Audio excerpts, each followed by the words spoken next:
Hola mis queridos hermanos, que la paz de nuestro Señor esté esta noche con ustedes, hoy y siempre.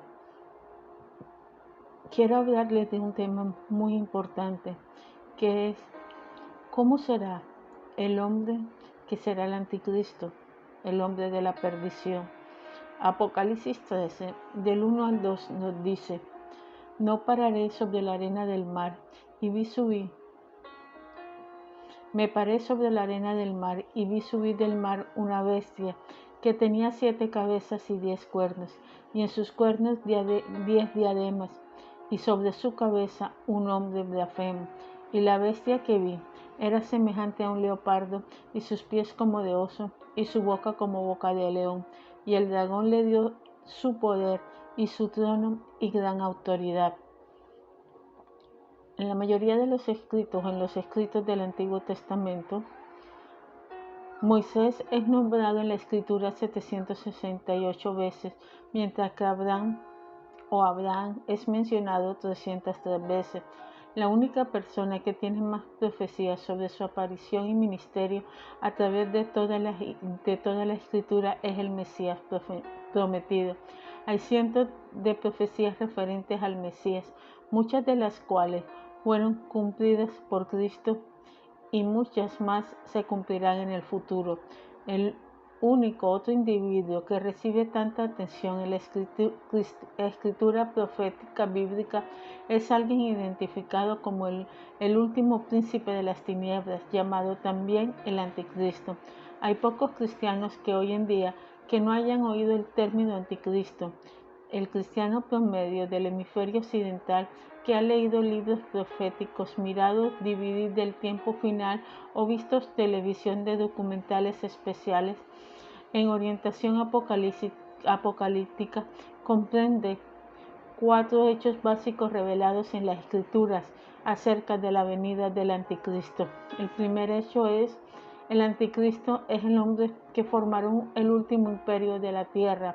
El segundo: el Anticristo hará un tratado con Israel por 7 años. Tercero: el Anticristo finalmente establecerá su reino en Jerusalén. Y cuarto: el Anticristo estará involucrado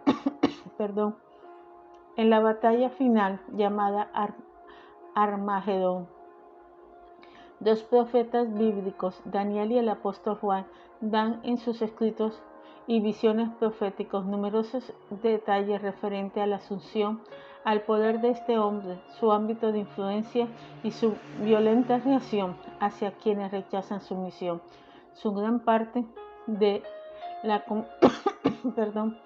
Gran parte de la comprensión histórica de la Iglesia acerca de este hombre proviene de estos dos libros proféticos, Daniel y Apocalipsis.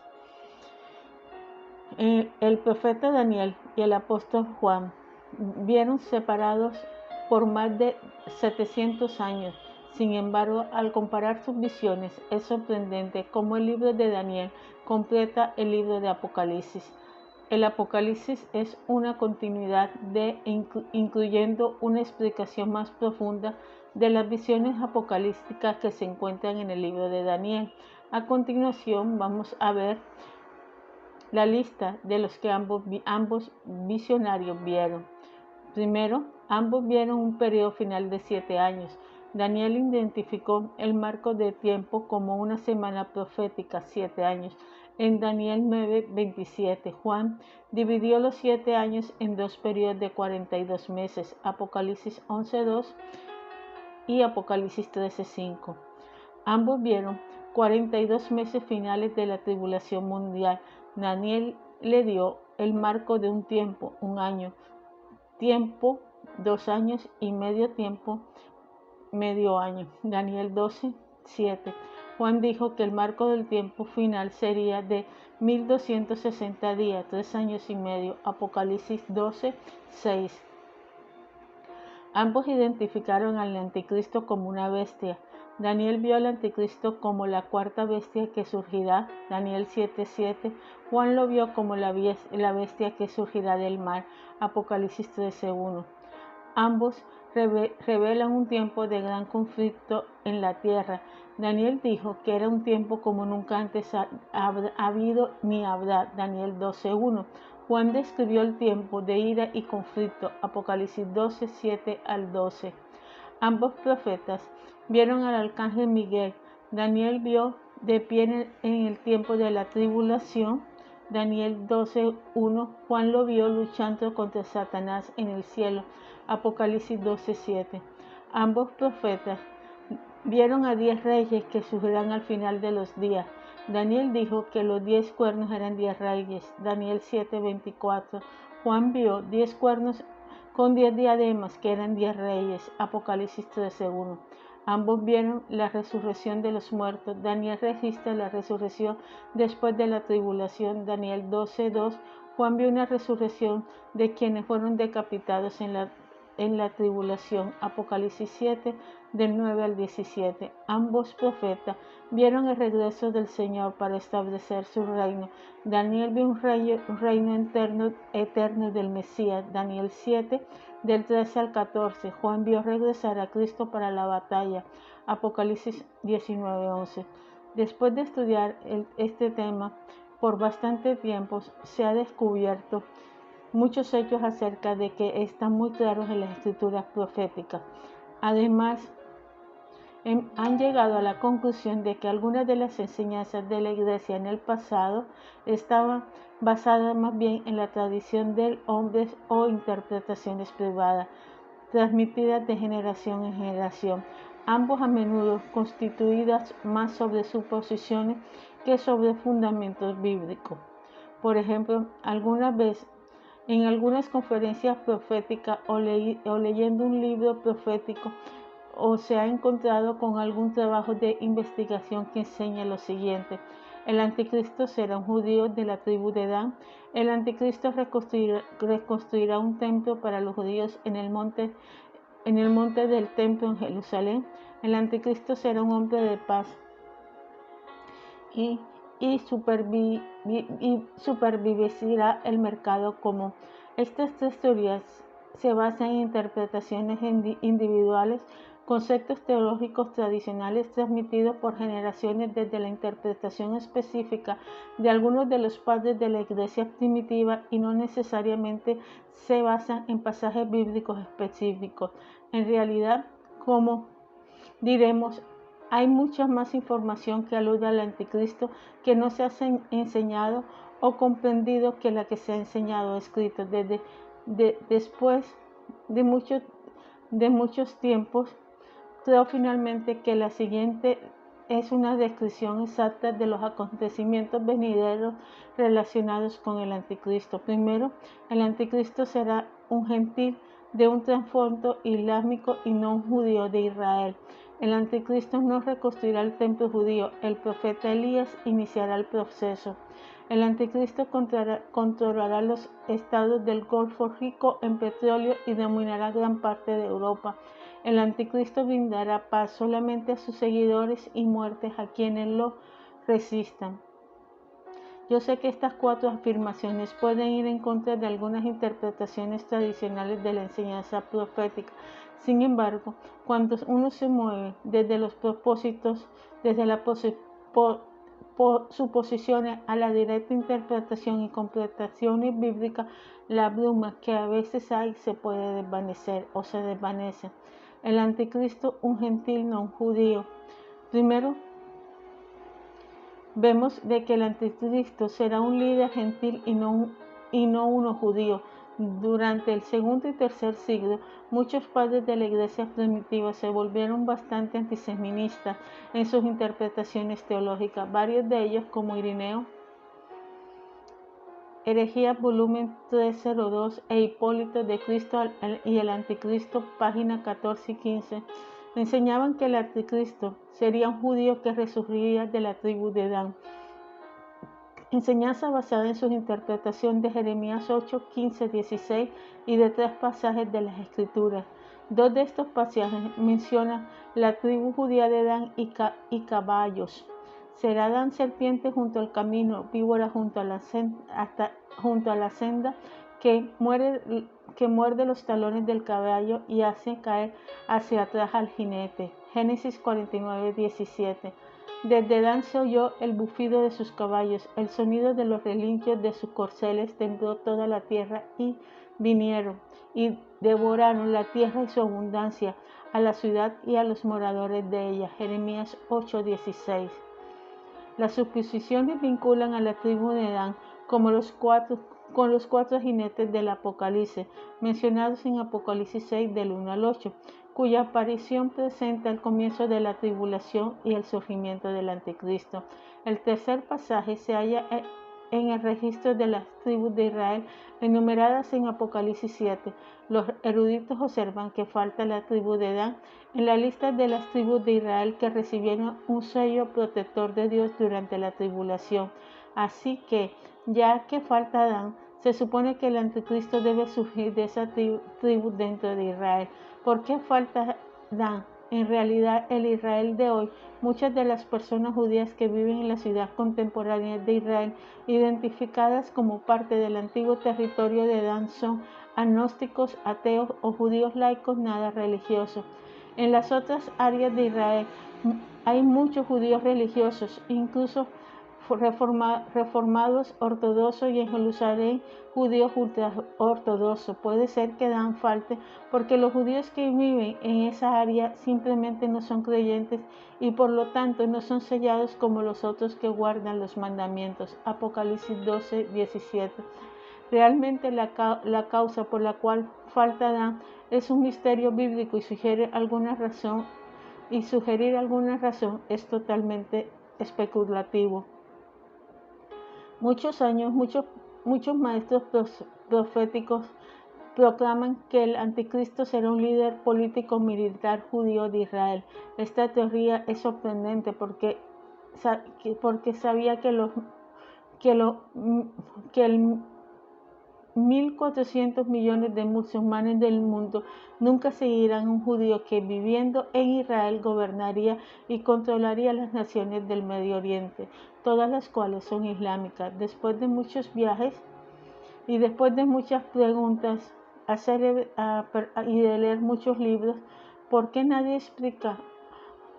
Y a preguntar a célebres maestros proféticos por qué nadie explica el papel de los musulmanes en la profecía del tiempo del fin. Los maestros enseñan la importancia de Israel y de los judíos junto con el mercado común dirigido por un gentil, pero los escritores e investigadores de la escatología parecen ignorar continuamente la importancia de la religión islámica y los musulmanes que viven en el Medio Oriente y en Europa. Una explicación es que el Islam sería derrotado en la guerra de Gog y Magog. Esto no puede ser cierto, ya que actualmente 52 naciones cuya población es mayormente islámica, y en la guerra de Gog y Magog se enumeran solo 5 naciones islámicas importantes que toman parte de esa batalla. Cuando Dios dijo que derrotaría a todos excepto un sexto del ejército de Gog, no significó que un sexto de las naciones islámicas permanecerían, sino que los 5 sextos del ejército invasor sería destruido. Ezequiel 39:2. Después de muchos estudios, creo que la profecía señalada por el anticristo sería un gentil y no un judío, fundamentando esto en varias importantes profecías y sueños y visiones apocalípticas. Primero, en el capítulo 2 de Daniel, el rey Nabucodonosor tuvo un sueño de una imagen metálica que identifica proféticamente los imperios del mundo desde la época de Babilonia. El imperio simbolizado por la cabeza de oro de la imagen, hasta el último reino simbolizado por los 10 dedos del pie de dicha imagen. Todos los imperios representados por esa imagen son gentiles, ninguno de esos imperios es judío. En realidad, cada uno de los imperios simbolizados por ella ha impactado o afectado al pueblo judío y a Israel de alguna manera. Esta imagen y los imperios que representan lo podemos ver la podemos ver en otra transmisión. Lucas 21:24 dice: y caerá a filo de espada y será llevado cautivo todas las naciones, y Jerusalén será hollada por los gentiles hasta que el tiempo de los gentiles se cumpla. El concepto de que el último imperio profético será gentil, no judío, también lo dice nuestro Señor Jesucristo en Lucas 21:24, como acabamos de leer. En el contexto de esta profecía en Lucas, Jesús está hablando de los días de retribución, una palabra usada por los profetas del Antiguo Testamento para el tiempo venidero de la ira de Dios o de la tribulación. Isaías 34:8, 35:4, 61:2, 63:4. Otros signos de que Cristo también mencionó, incluyendo señales cómicas, el corazón de los hombres que se desmayará y su regreso, Lucas 21:22 al 27. El punto es que esta profecía que alude a la caída de Jerusalén ante los gentiles no solo se cumplió en el año 70 después de Cristo, cuando los romanos destruyeron la ciudad, ocurrirá una vez más en el futuro, cuando el anticristo gentil invada Jerusalén, dividirá la ciudad, Zacarías 14:2, y establecerá una imagen de sí mismo en el monte del templo de Jerusalén, Apocalipsis 13:14-15. Apocalipsis 11, del 1 al 2, también alude al control gentil de Jerusalén.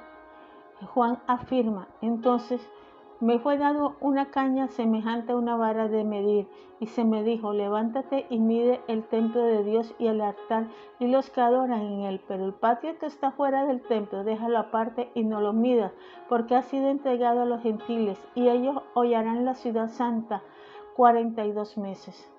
Muchos eruditos creen que el libro del Apocalipsis fue escrito alrededor del año 95 después de Cristo, en tiempos del emperador Domiciano. El templo de Jerusalén ya había sido destruido en el año 70. 24 años más tarde se le dijo a Juan: mide el templo. ¿Cómo podría Juan medir el templo y el acto exterior, del cual se nos dice que los gentiles hollarán 42 meses, si el templo ya estaba destruido? La respuesta más común es que habrá un templo reedificado en Jerusalén durante la tribulación. Será este templo donde el anticristo gentil colocará su abominable imagen y será adorado por las masas de sus seguidores, haciendo que los judíos huyan de Jerusalén al desierto. Apocalipsis 12:6. El anticristo, ¿qué será? El Medio del Oriente es el centro del Islam. Israel es el aguijón en el costado de los líderes islámicos que desean formar una media luna musulmana. ¿Qué rol cumplirá el Islam en los acontecimientos apocalípticos futuros? Al principio de 1992,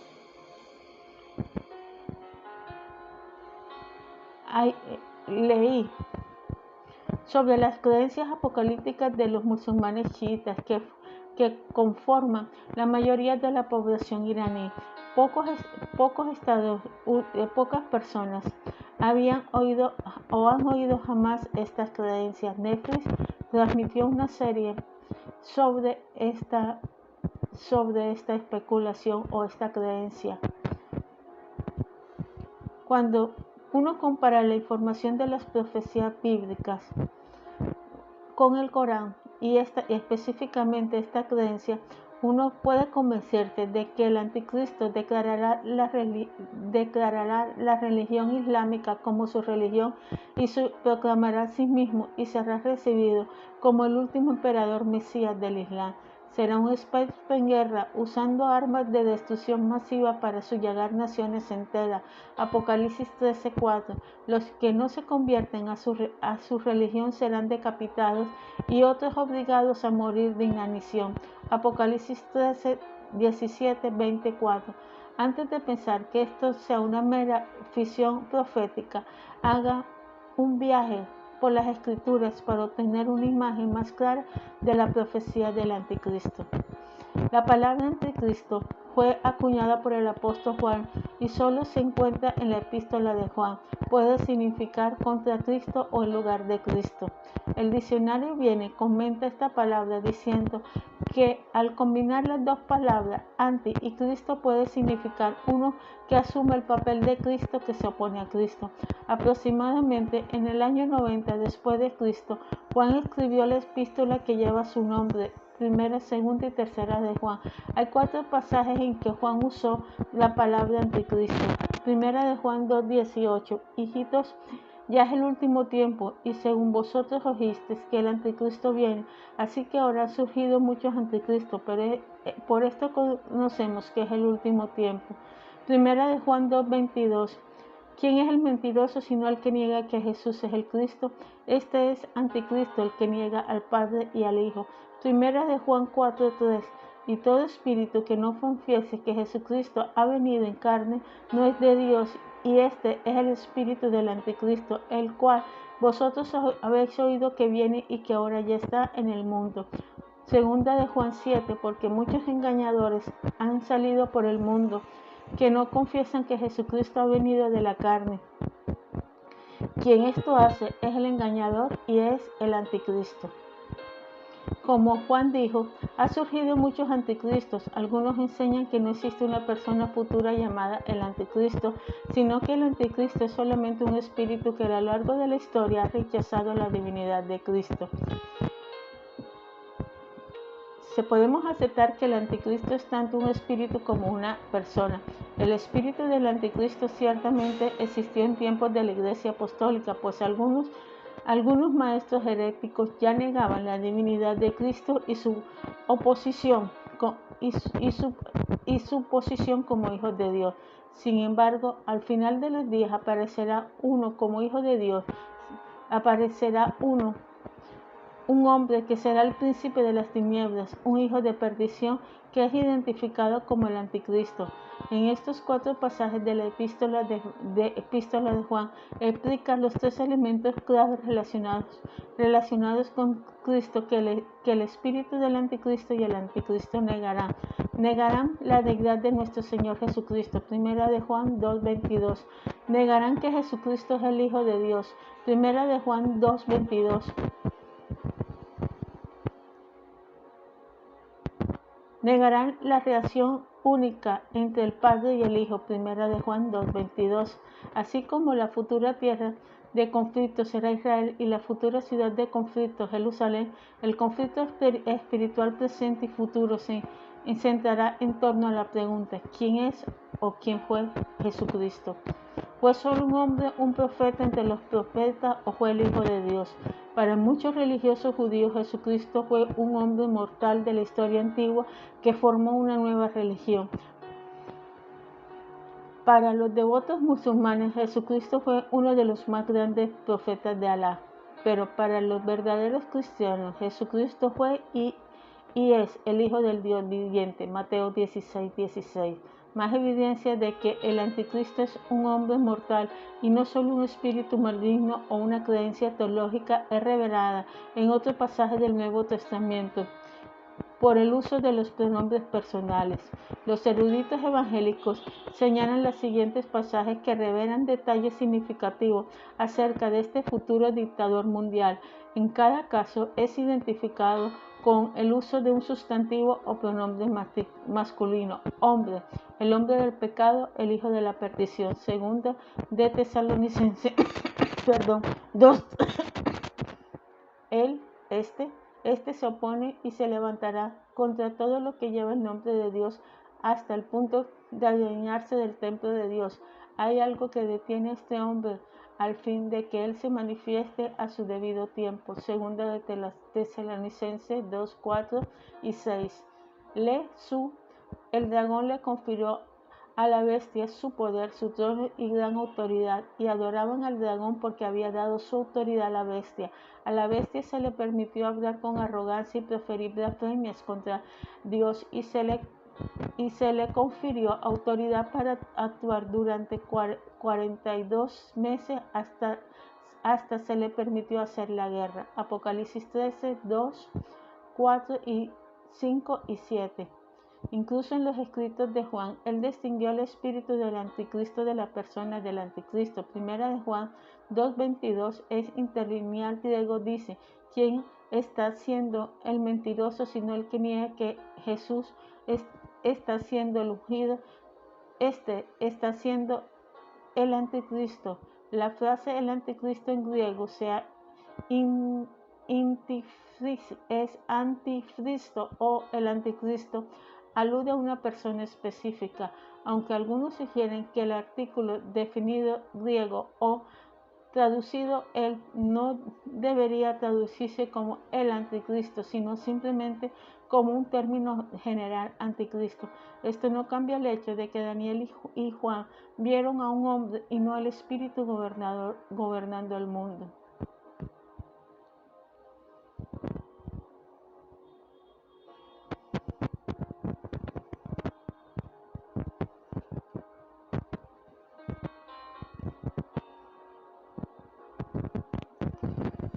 Queridos hermanos, es muy triste, pero muchas cosas van a pasar y es bueno que nosotros sepamos todo. Los nombres que generalmente se le ha dado al anticristo durante siglos, los eruditos bíblicos han estudiado minuciosamente las antiguas profecías para identificar numerosos pasajes que hablan de este último líder mundial. Los siguientes versículos revelan el carácter y la naturaleza del último dictador mundial. El cuerno pequeño, Daniel 7:8. Un rey altivo de rostro, Daniel 8:23. Un príncipe que ha de venir, Daniel 9:26. El desolador, Daniel 9:27. El rey que hará su voluntad, Daniel 11:36. El hombre del pecado, segunda de Tesalonicenses 2:3. El hijo de la perdición, segunda de Tesalonicenses 2:3. El inocuo, segunda de Tesalonicenses 2:8. El anticristo, primera de Juan 2:22. La bestia, Apocalipsis 11:7. Al mencionar los escritos de los padres primitivos de la Iglesia, se clasifican en tres grupos: los padres apostólicos, los padres artemiseos y los padres postnicenos. Los padres apostólicos eran los obispos y ministros que fueron enseñados e instruidos directamente bajo la tutoría de los apóstoles o bajo hombres capacitados por los primeros líderes de la iglesia del primer siglo. Los padres ateniseos se identifican como los obispos y líderes posteriores a los padres apostólicos y hasta el concilio de Nicea en el año 325 después de Cristo. Algunos célebres padres ateniseos fueron Justino Marte, Irineo e Ignacio. Los padres postnicenos eran los obispos y líderes posteriores al concilio del año 325 después de Cristo, tales como Agustín de Hipona, Crisóstomo e Eusebio.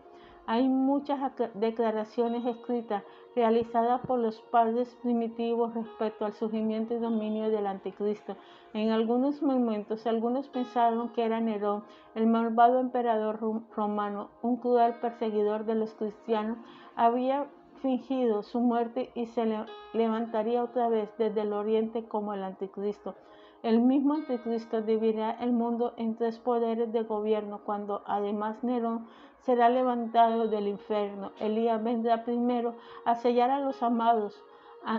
Ante tales cosas, la religión de África y la nación del norte, toda la tierra por todos lados, temblará por 7 años, pero Elías ocupará la mitad del tiempo, Nerón ocupará la mitad. Nerón asumió el poder en el año 54 después de Cristo, a la edad de 16 años. Deseaba reconstruir Roma y construir una serie de palacios conocidos como Nerópolis. Su senado rechazó la idea. El 19 de julio del año 64 después de Cristo estalló en Roma un enorme incendio que continuó por 6 días, reiniciándose por 2 días más. Cuando se disipó el humo, 2/3 de Roma estaba destruida. Muchos creen que Nerón comenzó el incendio para limpiar el terreno para su Nerópolis, pero algunos cristianos de esta época creían proféticamente que Roma sería destruida por fuego. Nerón encontró su chivo expiatorio para el incendio de la ciudad en los cristianos. Anunció que los cristianos habían incendiado Roma. Esta mentira originó una erupción de violencia contra los cristianos a lo largo de todo el imperio romano, pero especialmente en Roma. Nerón finalmente se suicidó. Sin embargo, algunos creían que volvería de los muertos en la forma de aterrador anticristo. Estoy seguro de que los padres primitivos habían leído Apocalipsis 17:11, donde se predijo de la bestia que era y no es, junto con Isaías 24:18, que afirma el que saliera de en medio del foso, para aplicar las profecías a Nerón. Esta es una incorrecta interpretación de la escritura y de la tradición. También están los que creen que Judas regresará desde su confinamiento en el infierno y se convertirá en el anticristo, fundamentando esa creencia en pasajes de Juan y Segunda de Tesalonicenses, que lo llama tanto a Judas como al anticristo, el hijo de la perdición. Juan 17:12, Segunda de Tesalonicenses 2:3. Otro pasaje del Apocalipsis 17, del 7 al 8, junto con una referencia inusual de Hechos primero, han guiado a los eruditos contemporáneos a formar la teoría de que Judas, el que traicionó a Cristo, realmente sería el futuro anticristo. Eruditos en griego como Kenneth Wood, en su libro Luz profética para la oscuridad actual, han tomado ciertas escrituras como crítica para identificar a Judas Iscariote como el hijo de la perdición, que regresará del foso del infierno durante la tribulación, tomando posesión de un cuerpo humano, convirtiéndose así en el anticristo. Se nos dijo que Satanás entró en el corazón de Judas y se obsesionó con entregar a Cristo a los soldados romanos y a los sacerdotes. Juan 13:27. Después Judas se dio cuenta de su error y, como Nerón, se suicidó. Huyó a una colina fuera de los muros de la ciudad y se ahorcó. Parece que la soga se rompió y él cayó de cabeza. Hechos 1:17. Pedro, al relatar la muerte de Judas en una reunión apostólica, dice: del que cayó Judas por transgresión para ir a su propio lugar. 25. La frase "a su propio lugar" ha originado una interesante discusión. Algunos dicen que Pedro simplemente estaba diciendo que murió y ahora está en el infierno, en un lugar reservado para él debido a su transgresión. Otros enseñan que este lugar es un compartimiento especial de confinamiento en el infierno, separado de las otras almas y de las otras cámaras. La teoría griega que Judas será aquel cuya herida mortal será sanada y que regresará del abismo al final de los días y se convertirá en el anticristo de la profecía bíblica. La teoría de que Nerón se levantará y de regreso de Judas tiene un importante impedimento bíblico. Ambos individuos se suicidaron y ya están muertos. Su cuerpo físico han vuelto al polvo de la tierra. Se requiere una resurrección física de esta persona para cumplir la predicción literal concerniente al anticristo. Si solo el espíritu de Judas y de Nerón regresarían del abismo, ningún ser humano los podría ver físicamente con los ojos naturales. Así que, como no podemos ver a los ángeles y a los demonios con nuestros ojos físicos, ángeles y demonios son seres espirituales y son invisibles en el ámbito natural, al menos que aparezcan en forma de humano, lo cual ha ocurrido ocasionalmente. Génesis 19, 1 al 5.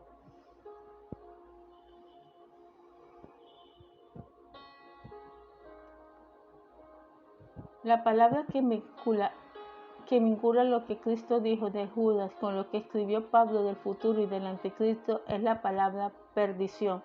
Muchos años después, Pablo llamó al futuro hombre del pecado el hijo de la perdición.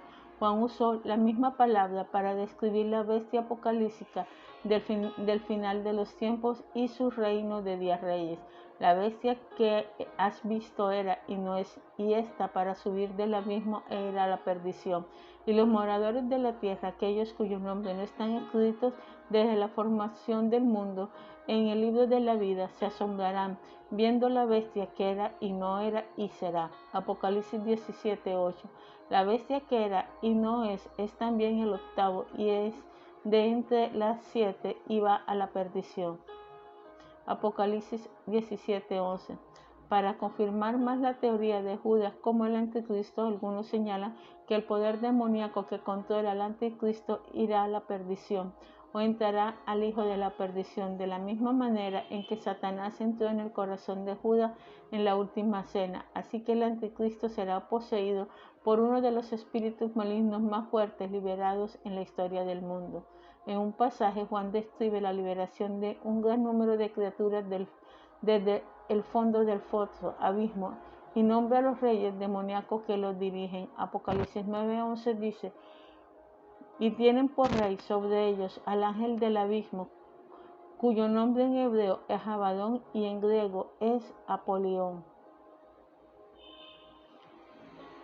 Este nombre en griego y hebreo del ángel significa un destructor. Por ejemplo, durante el tiempo en que las naciones hebreas se preparaban para salir de Egipto, Dios envió un ángel de la muerte para matar a todos los primogénitos de los hogares de Egipto. Este ángel fue llamado el destructor. Éxodo 12:23. Lo que queremos decir es esto: cuando Juan afirma que la bestia irá a la perdición, no necesariamente estaba haciendo alusión a un espíritu que poseía al anticristo, sino al hecho de que al final de la bestia y de su reino sería la perdición o destrucción. Al concluir la tribulación, el anticristo será quitado de la tierra y entregado para ser quemado en el fuego. Daniel 7:11. Yo creo que Judas selló su destino a morir y permanecer confinado en su lugar por la eternidad. De la misma manera, Nerón nunca ha aparecido como se anticipó, ya que también él encontró su destino eterno y está confinado para siempre. No existe ningún registro bíblico de que el Señor permita a una persona desobediente salir del infierno después de años de muerte y regresar a vivir a la tierra por ninguna razón. En realidad, lo opuesto es la verdad. En Lucas 16, un hombre rico murió y su alma y su espíritu fueron llevados al infierno. Él deseaba regresar a la tierra desde ese terrible lugar y advertir a sus 5 hermanos de los peligros de esa ardiente cámara de confinamiento eterno. En la conversación se le dijo que no podía salir del lugar ni se le podía permitir regresar a la tierra y advertir a sus familiares. Lucas 16 del 19 al 31. Según toda la evidencia bíblica, el anticristo es un hombre mortal con un espíritu de anticristo que motiva sus enseñanzas, su reinado y su autoridad. Él se levantará al final de la era y reunirá un ejército de seguidores que harán la guerra a todo lo que se le oponga. Como veremos, esta bestia es más que una persona, es un imperio del pasado que resucitará en el futuro. Desde la época de la destrucción del templo hubo la comprensión de un último dictador mundial que controlará al mundo y hará estragos en la nación. Hay varias afirmaciones interesantes respecto al anticristo en los escritos de la iglesia primitiva. Cuando se acerque el cierre del tiempo, un gran profeta será enviado por Dios para hacer volver a los hombres al conocimiento de Dios y recibirá poder para hacer maravillas. Y cuando su obra se haya completado, otro rey surgirá de Siria, nacido de un espíritu maligno, el que derroca y destruye a la raza humana, quien destruirá lo que dejó el antiguo maligno junto a sí mismo. Otro comentario dice: este es aquel que es llamado el anticristo, pero falsamente será llamado Cristo, y peleará contra la verdad, y siendo derrotado, huirá y reanudará la guerra, y a menudo será conquistado, hasta que en la cuarta batalla todo lo malvado será muerto y subyugado y capturado. Finalmente él pagará la pena por sus crímenes. Y otra sesión llamada Short Fear of Daniel, Escolios a Daniel, comentada sobre Daniel y dice: entonces Quise saber la verdad acerca de la cuarta bestia. Es el cuarto reino del cual ya hemos hablado, el cual se refiere a ese reino semejante al cual ningún reino se levantará en la tierra, del cual también surgirán 10 cuernos y serán repartidos entre 10 coronas. Y en medio de esto, otro cuerno pequeño surgirá, que es el anticristo, y arrasará la raíz de otros 3 anteriores a él, es decir, derrotará a los otros 3 reyes de Egipto, de Libia y Etiopía, con vista a adquirir para sí mismo el dominio universal. Y después de conquistar los 7 cuernos restantes, al final comenzará, influenciado por un espíritu extraño y maligno, a declarar la guerra a los santos y a perseguirlos por todas partes, con el fin de ser glorificado por todos y ser adorados por Dios. Hay muchas más tradiciones de la iglesia referente al anticristo. El arzobispo de Hispona dijo: de la misma manera, también el acusador vendrá de una mujer impura a la tierra, pero nacerá falsamente de una virgen. Estas antiguas tradiciones son interesantes y pueden a veces arrojar luz sobre temas. Sin embargo, la Biblia da una amplia revelación y comprensión a lo que se refiere al anticristo y su reino, el cual llamó el reino de la bestia, visto hace más de 2100 de años por el profeta hebreo llamado Daniel, quien vivía en ese entonces en Babilonia, la misma zona en que la bestia de la profecía establecerá un día su centro de comando. En los próximos videos hablaremos más sobre la bestia. Hablaremos de los pies, de los dedos y un cuerno pequeño y una gran boca que blasfemaba el nombre de Dios. Mis queridos hermanos, la Biblia nos enseña que el anticristo es totalmente real. El anticristo vendrá a la tierra, no sabemos en qué tiempo, pero por los movimientos que hay a nivel mundial, estamos en los tiempos finales. Estamos en tiempos en que se ha desatado una pandemia, o como los antiguos llamarían, peste sobre la tierra. Estamos en tiempos en que nos exigen un carnet. Estamos en tiempos en que el amor de las personas se está enfriando debido al mismo confinamiento y al hecho de que tú no puedes abrazar a tu vecino ni puedes saludar bien de cerca por miedo a contagiarte. Hay movimientos, rumores de guerra, siempre los ha habido, hambre siempre lo ha habido, pero en estos tiempos se está viendo una coalición a nivel mundial y sabemos que parte de la agenda que se está forzando hoy en día es para que haya un gobierno totalmente comunitario, totalmente único, que gobierne todo o casi todo el mundo. Un gobierno regido por alguien con mano de hierro, que mostrará una falsa imagen de sí mismo y que perseguirá a todos aquellos que adoren a nuestro Señor Jesucristo. Te pido que no te dejes engañar, que analices cada movimiento